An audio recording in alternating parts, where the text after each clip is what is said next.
Welcome back to Frida's channel, the Daily Update News, and I will be your host on her behalf. Here's what you need to know. In Pretoria North, a police sergeant, Gossi, has been arrested after a raid on his house uncovered serious allegations of corruption and illegal activity. On Thursday, the 2nd of April 2026, the Special Investigations Task Team searched his house following a tip-off about unlawful possession of ammunition. What they found was much worse. Officers discovered an R5 rifle, a revolver, a 9mm pistol, a stun grenade, and more than 100 rounds of ammunition hidden in drawers, under mattresses, beneath a bed, and inside a vehicle. They also found around 50,000 in cash stuffed inside various mattresses, along with 6 official police case dockets that were marked as undetected or closed. Sergeant Gossi is serving police officer, now facing charges related to the illegal firearms, ammunition, and the suspicious dockets linked to the Madlanga Commission of inquiry. In court, he begged not to be sent to KwaZulu prison, saying he fears for his life if he is transferred there. The case has raised fresh concerns about corruption within the South African Police Service. Upon arrival, they found 7 firearms that are licensed and belong to Sergeant Fanny Gossi. But what was of concern is that 4 of the firearms were in the safe, but according to the Firearms Control Act 60 of 2000, all firearms must be locked up in a safe, and the safe must be installed and mounted on a wall or on the floor. It mustn't be removable, easily removable. So that was the first charge of contravention of the Firearms Control Act, in which the safe where the 4 firearms were found was not mounted on a wall or on the floor. They then found 3 other firearms. They found the .38 special revolver in between the mattresses of his room, which is another contravention because all firearms must be in the safe. They then found I think it's a Norinco R5 under his bed. This is shocking but not surprising. A serving police sergeant with 7 licensed guns, but none stored properly, safe not even bolted down, a revolver between mattresses, R5 under the bed, and a Beretta in his car. Then state-issued ammunition still in his possession after being suspended. This is clear negligence at the best and straight-up criminal at worst. How does someone like this stay in SAPS for so long? The public is losing all trust. Which is another contravention. They then found a 9mm Beretta pistol in his car, in one of his cars, which is another contravention. They found multiple rounds of ammunition, 35 AK-47 rounds, your 9mm R5 rounds, and so on. But of concern as well is that they found also state-issued ammunition. And you will recall that I mentioned that on the 28th of March, he was formally suspended by the SAPS, and then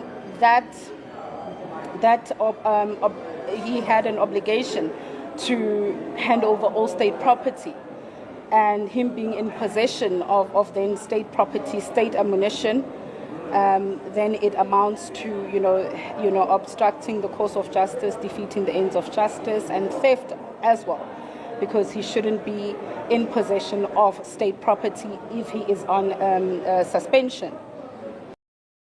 Yet the most disturbing discovery was still to come. Hidden in Sergeant Gossi's house was 6 official police case dockets. These were sensitive files marked as undetected and involved in serious cash-in-transit robbery that happened between 2013 and 2022 in various areas including Sandton, Gauteng and Limpopo. Having these dockets at his private residence is a major breach of protocol.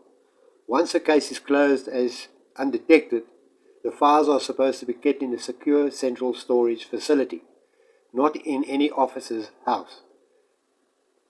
Brigadier Matey, the National Police spokesman, confirmed that a special team has been sent to the original police stations to investigate exactly how Nkosi got hold of these dockets and what role he may have played in the cases.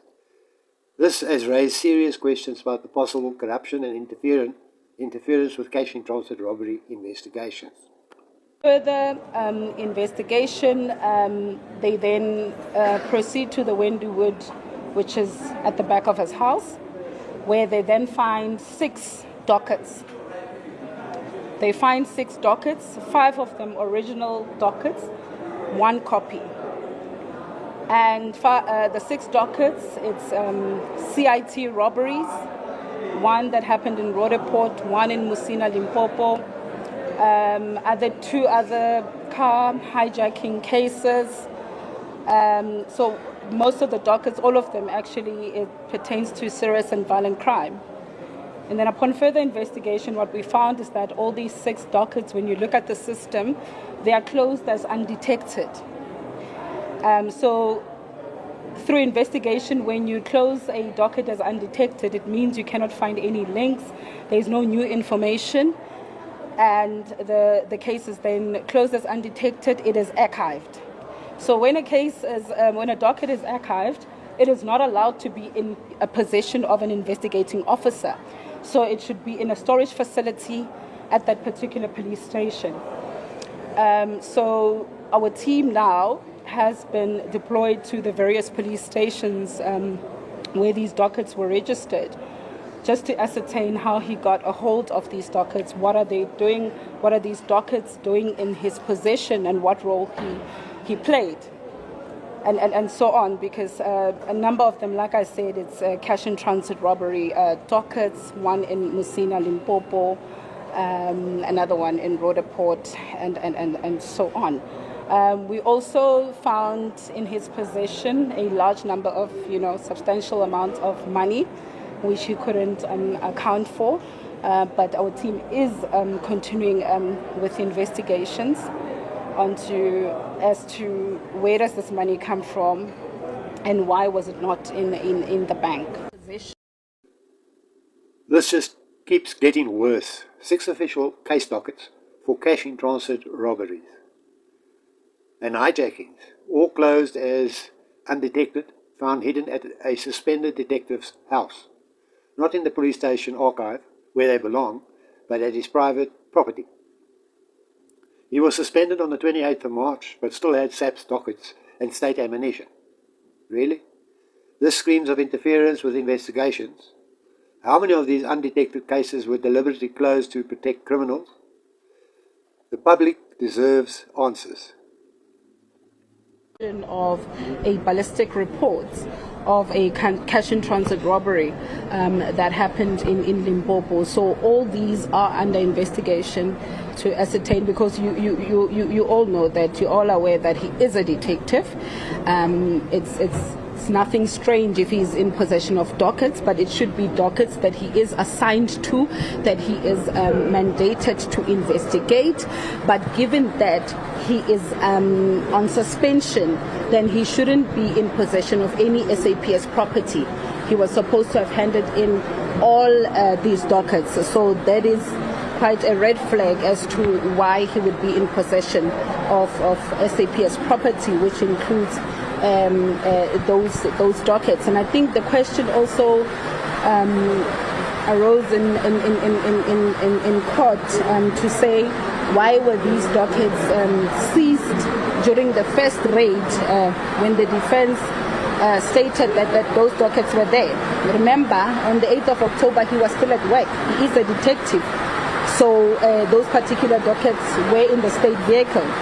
And he mentioned that he is part of the team that is investigating those dockets. So the first team that conducted that particular raid did not see anything strange on his explanation as to why he would be in possession of those dockets. But now that he's on suspension, then it really raises a concern as to why he is still in possession of those particular dockets. So that is why I said our investigators are on the ground and they are conducting those particular investigations. They will be drawing all those dockets from those particular stations, your Sinoville, your Sosangube, Limpopo, and so on, just to ascertain what may have happened. Why were all these cases closed as undetected? Due to the seriousness of the case, police also found more than 50,000 rand in cash hidden under a mattress in Sergeant Gosi's house. The National Prosecuting Authority's regional spokesperson said Gossi could not give a satisfactory explanation for where the money came from. Authorities believe it's a process of crime. After the arrest, Sergeant Gossi spent the Easter weekend in custody. He made his first court appearance in Pretoria North Magistrates Court on Tuesday, 7th of April 2026. He faces multiple serious charges, including unlawful possession of explosives, failing to properly secure firearms and ammunition, defeating the ends of justice, failing to mount his safe according to the law, and theft. The accused is currently facing 3 counts of failure to safeguard firearms. He's also facing 8 counts of failure to safeguard ammunition. In terms of the evidence of the dockets, he's facing a charge of defeating the administration of justice. 3 counts for failing to safeguard firearms and 8 counts for ammunition, plus defeating the ends of justice and not even mounting the safe properly. This is a detective who supported to uphold the law. Now the state wants to oppose bail because the crimes are so serious. It's clear that the case goes much deeper than just a few storage mistakes. South Africans are watching closely. And then he's also facing a charge of failure to mount a safe. So those are the charges that are in respect of the investigations that are going on so far. The state might add other charges if there's other investigations pertaining to that. And the state also intends to oppose his release on bail because of the seriousness of the crime. The accused faces 3 counts of failing to safeguard firearms and 8 counts of failing to safeguard ammunition. He also faces charges of defeating the ends of justice and failing to mount his safe properly. The state is not ready for the bail hearing and has asked for more time to complete investigations and forensic tests. The case was postponed to the 13th of April 2026. The state will oppose bail. Sergeant Gossi pleaded with the court not to send him to KwaZulu-Natal prison, saying he fears his life. The magistrate ordered that he be kept in the hospital section of the prison until the bail hearing. This is not his first trouble. In October 2025, police found 385,000 in cash at his house during a previous raid. He has also been linked to several high-profile figures through his testimony at the Madlanga Commission. The arrest of the sergeant has once again exposed deep cracks in the South African police service. A detective from the Organised crime unit found illegal firearms, hidden cash and closed cash-in-transit robbery dockets in his own home raises serious questions about how much corruption still exists within the force. As the Madlanga Commission continues, it works and investigates intensify. Many South Africans are asking the same question. How many more officers are protecting criminals instead of fighting them? This case is a stark reminder that real change is urgently needed if public is ever to trust the police again. Certainly, only time will tell how deep the rot truly goes. Thanks for watching. Don't forget to like, subscribe and share, and I'll see you again soon.